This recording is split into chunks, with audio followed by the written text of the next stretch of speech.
If you're an incorporated professional and you're investing inside your corporation without a plan, you could be quietly losing your small business tax rate and paying tens of thousands more in tax than you need to. This isn't about whether to incorporate. It's about a mistake almost nobody explains clearly. How passive investment income inside your corp can grind down the tax rate on your active business income. Let's break down exactly how this works and how to avoid it. If you've incorporated a professional practice or business in Canada, you already know the appeal.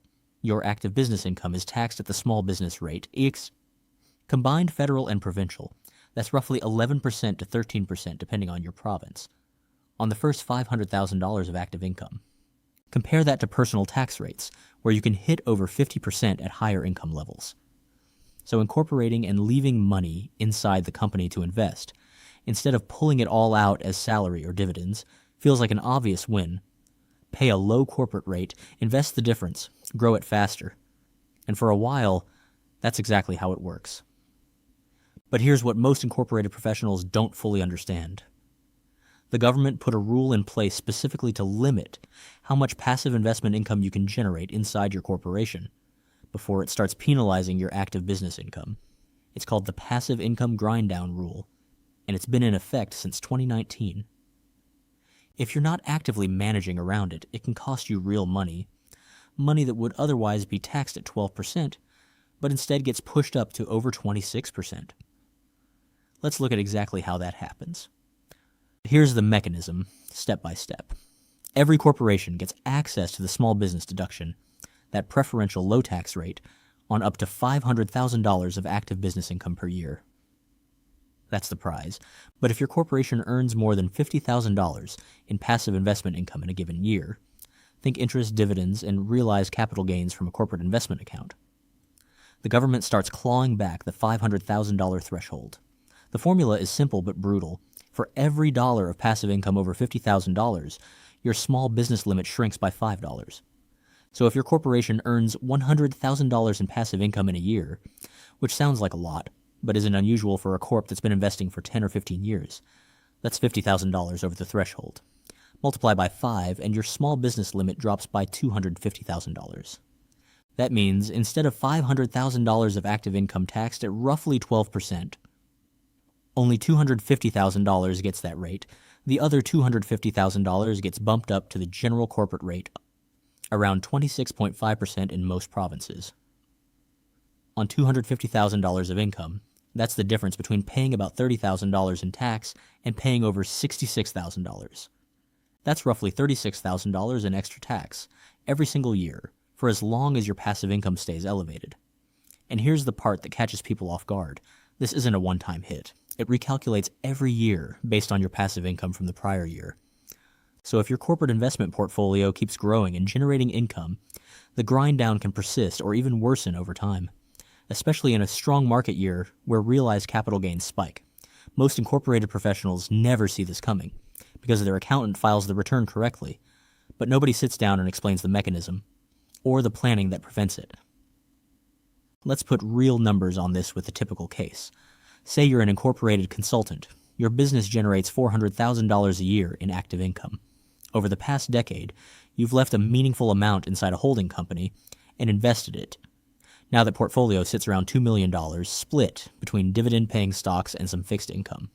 In a normal year, that portfolio might generate $70,000 to $90,000 in interest, dividends, and realized gains. That's $20,000 to $40,000 over the $50,000 threshold. At the 5-to-1 grind-down ratio, that shrinks your small business limit by $100,000 to $200,000. On that lost portion of your $500,000 active income limit, you're now paying the general corporate rate instead of the small business rate, a swing of roughly 14 percentage points. Depending on exactly how much passive income you generated, that's somewhere between $14,000 and $28,000 in additional corporate tax in that 1 year, purely because of how your passive investments are structured, not because you did anything wrong with your active business. Now stretch that over 10 years without adjusting anything.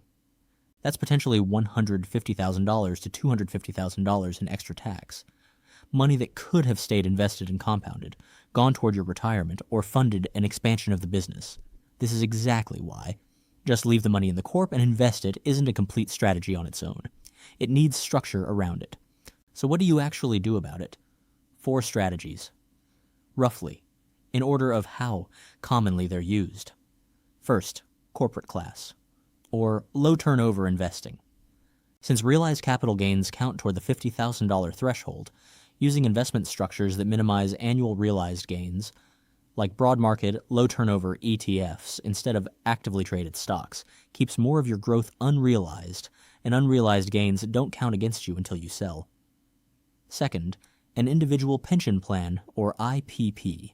For incorporated professionals over roughly 40 with stable high active income, an IPP lets the corporation make large, tax-deductible contributions to a pension for you.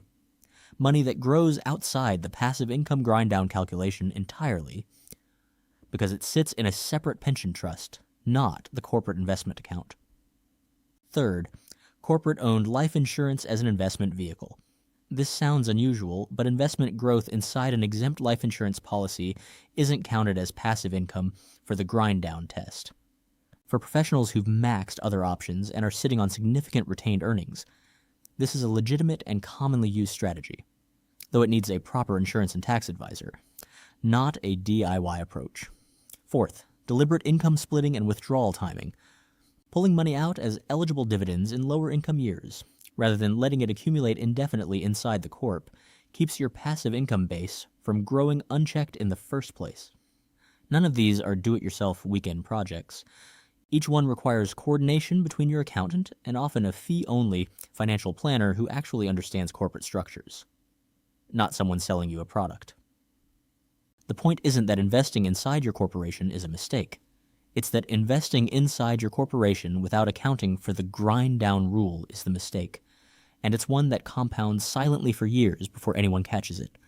If you're incorporated and you've never had a conversation with your accountant specifically about the passive income grind-down and your $50,000 threshold, that's the conversation to have this quarter, not next tax season, this quarter, because the calculation is based on last year's passive income and you can't fix last year. If this helped clarify something your accountant never fully walked you through, subscribe. This channel is built specifically for incorporated Canadians who want the tax and investing playbook. Nobody hands you at the bank. I'll see you in the next one.